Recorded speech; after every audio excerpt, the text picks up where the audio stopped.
Hi there, my name is Brian Grant, and you are watching another PSU Intermediate Excel video. Today we're going to be talking a bit more about functions, and we've already been using these things all over the place, so you probably have at least some intuitive sense of how they work, but I wanted to focus on them in general for a minute, so that when we start to explore individual functions, you'll be much better equipped to follow along with what's going on and quickly understand what the specific functions do and how to use them. Okay, so well, let's start with sort of a definition, a working definition. What are functions? Well, functions are things which carry out a process to come up with some value and then turn into that value, usually in a formula. And in Excel, it's always going to be in a formula. Another way of saying that is they do a bunch of stuff to come up with an answer, and that answer can be a number, it can be text, it could be true or false, or it could be an error, and then they turn into that answer. So, for example, here we've got equals 2 plus sum 10, comma 20. This part here is a function. This is the sum function. It's taking the number 10 and the number 20. It's going to, the bunch of stuff that it's going to do is it's going to add those numbers together, and it's going to come up with the answer 30, and then it's going to turn into that answer 30 in the formula, right? So we can sort of step through it here. The first step is 2 plus sum 10, 20, what we had up there. The next step is it's going to evaluate this particular formula. It's going to add 10 and 20 together, and then it's going to take the answer of 30 and then turn into 30, like right here. This whole thing turns into 30. And then after that, it's able to just add the this answer with the number 2, and you get equals 32. So I'm going to go down here. If you hit F2, you'll see that this is the same formula that we've been talking about. I'm going to hit enter, and I'm going to go up here to formulas, and I'm going to go to the evaluate formula dialog. And this is actually, we're going to watch the it's kind of like when you go into a deli or a sandwich shop and you can watch your sandwich being made. Well, we're going to watch this formula being evaluated. So I've gone in here, and you can see here we've got our formula. And the part that's underlined is the part that it's going to evaluate next. So it's going to do this step by step, and whatever is underlined is what it's going to do in the next step. So when I click evaluate, it's going to take the sum of 10 and 20, it's going to add those numbers together, and it's going to turn into the answer, which is 30. So when I click evaluate, it turns into 30. And now the next step is it's going to add 2 plus the answer that we had, and we get 32. So I'm going to restart, do that once again. We start with the function. It's going to take the numbers 10 and 20. It's going to add them together because that's what sum does. It adds the numbers together. It gets the answer 30, and then it turns into that answer in the formula. So this underlined part is going to turn into 30, which it does. There it is. It turned into 30. Now we're going to add 2, and we're done. As another example, maybe a bigger example, I've got this formula here. It takes the sum of these cells over here. It takes the minimum of these cells, which is to say it's going to find the smallest number, and then it takes the average of these numbers over here. So we're going to go back. We're going to look behind the counter to watch our not our sandwich, but our value being made in this instance. I'm going to click on evaluate formula, and see here the first step is it's going to evaluate this function, the sum function, which is pulling numbers from the cells C19 to C27. So when I hit evaluate, it's going to add up all the numbers in those cells and then turn into that answer. Okay, so apparently if you were to add up all the numbers here, it would be 28, and so it has turned into 28. So here it's going to evaluate this next function. This next function is the minimum function. It's going to take the values it's going to take values from the cells E19 to E27. So it's going to go grab all those numbers, and it's going to find the minimum number. I don't know what that is off the top of my head, but then it's going to turn into that number. So let's find out what that is. So I hit evaluate, and apparently the minimum was 2 because when it grabbed all those numbers, it found the smallest number, which was 2, and then it turned into that number. All right, so it's going to actually add these first before it evaluates this next part. So I'm going to evaluate, and now to finish things off, it's going to evaluate this last function. It's the average function. It's going to take the numbers in the cells C19 to C27, these guys again. It's going to take the average of those numbers. It's going to find that answer, and then it's going to turn into that answer here in the formula. So I hit evaluate. Okay, apparently the average was 3.11111111. Okay, and now it's going to finish off by adding all those results together, and we get our final answer. Okay, so I'm just going to do it real quickly so you can kind of watch. 1, 2, 3, 4, 5. Yep. Okay, so functions turn, they follow a process, and they come up with an answer, and then they turn into that answer in a formula.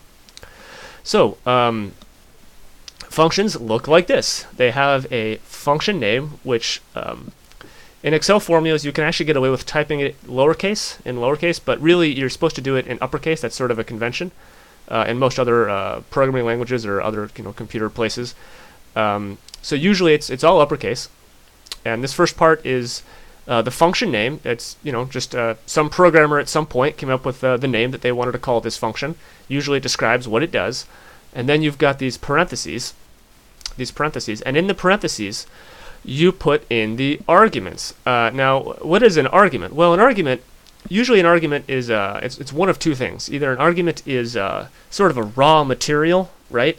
So in the sum function, in that case, the arguments are sort of raw material. They have what numbers would you like to add together? But sometimes arguments can also be like options. So we're gonna look at the round function in a minute, where you give it one input, and that one input is what number you'd like to round, and then the second input, it's not a raw material. It's actually more like an option. It's going to say, hey, how many decimal points would you like to round to? And notice that in between the arguments we have a comma. That's how you separate. Arguments in a function. Different functions have different numbers of arguments. So if I go equals sum, we've used this function a whole lot. You'll notice that here it's got the name of the function. It's got the open parentheses. This first part here is the first argument. I'm going to type in 1, 2, 3, and this guy, this particular function can take, I think, up to 255 arguments. So this is an example of a function that you can do just one, or you can do a whole lot. You can do up to 255.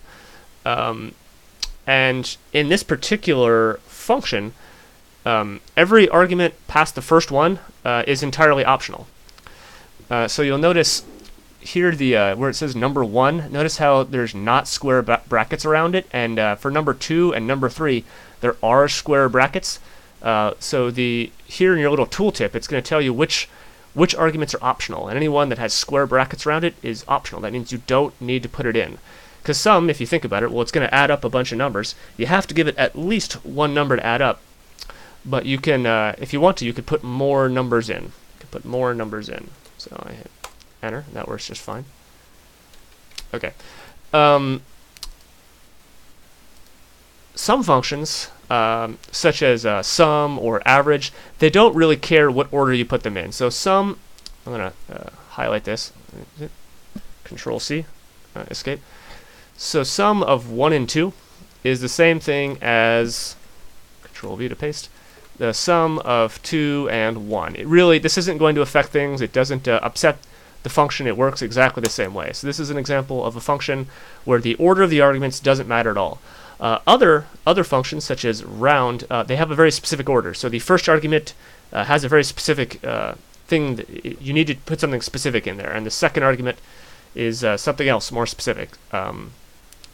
Well, I'll just tell you, because that sounded kind of ambiguous, as I was saying. In round, the first argument is the number that you'd like to round, and the second argument is how many decimal points you'd like to round it to. And you can't switch those. If you switch them, it's going to work completely differently.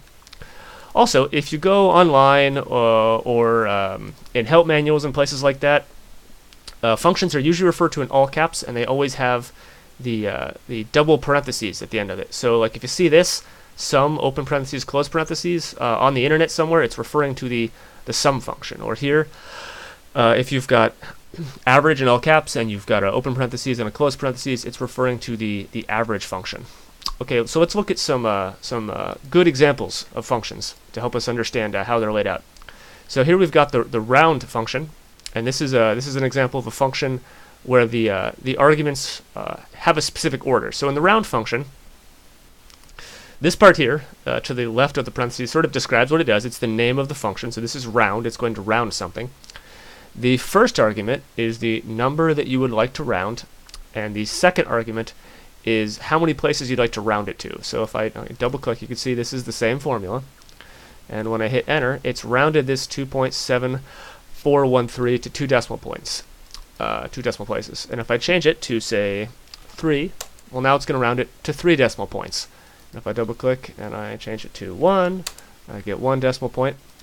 And I don't know, maybe this is obvious, maybe it's not obvious. I'm going to hit Control C, escape, Control V.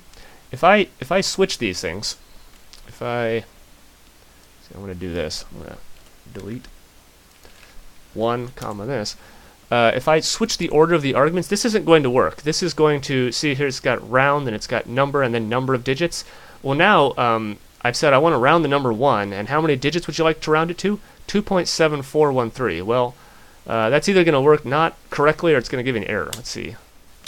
Yeah, so it's just going to, since it doesn't know how to interpret it, it's going to work very differently. So these are different answers. So in these arguments, you can put in all sorts of different numbers, but they're always going to have to be in this order. The first one is always going to be the number that you'd like to round, and the second one is going to be how many decimal points you'd like to round to. And this is a good example. The first argument is sort of a raw material argument. It's some number that you're going to work on, right? It's like if you were making a chair, this would be like lumber, right? This is you're gonna build the chair out of this thing, or in the case of round, you're going to come up with an answer, and you're going to start with this larger number. And this second argument is an example of an option type argument. This is going to sort of provide specificity as to how you'd like to round things. So we're going to round things. We're going to round this number. How many decimal points would you like to round it to? So this is more like an option. More like an option. Okay, that's it for round. Let's look at a different function, the rand function. The rand function is interesting in that it actually doesn't take any arguments, which is to say you don't put anything into it. It requires no raw materials, and it requires no options. The rand it doesn't need those, because what rand does is it's going to deliver a random number between 0 and 1. So if I click here, you'll see that in this instance, round has come up with this number, which is between 0 and 1. It's just come up with it randomly. Here, it's come up with, you can see the formula there. If I double-click on it and hit Enter, you can see that it's come up with a different random number between 0 and 1. And here, it's come up with a third random number. And notice how every time I double-click and I hit Enter, these automatically regenerate random numbers. That's going to come in handy later on. This is an example of a volatile function, which is to say anytime you do anything else in Excel, like if I come over here and hit, I don't know, 2 enter, these guys are automatically going to regenerate random numbers. Okay, so let's head over here and let's go look at left. Left is another interesting function. Left is a function that is going to take some text string, and it's going to pull a certain number of characters from the left. So the form of the function is left, that's the name of it, open parentheses. The first argument is which text would you like to pull characters from? And the second argument, which is optional, is how many characters would you like to pull? And usually when you see an optional argument, what it means is there's some sort of default setting. And if you leave it blank, it will use the default setting. However, if you want to override the default, you put a value in there. So, for instance, here's an example of it. Left of the text string airplane, comma 4. Well, what we're saying is we're going to use the left function. And the left is going to pull a certain number of characters from this text string, and the number of characters that it's going to pull is 4, right? So we come over here and we go, okay, well, here's the text string. I'm going to start at the left. I'm going to pull 1, 2, 3, 4. I'm going to pull these 4 characters, and the answer is going to be this, right? So if I switch over here, I'm going to actually do it. Left. I'm going to do airplane, comma 4, and notice that the text part, this little helper thing, is not in square brackets. That means this first argument is not optional. You have to put something in. And also notice that it says text here. That's because it wants you to put in text. If you put in a number or a true/false value, it will give you an answer, give you an error.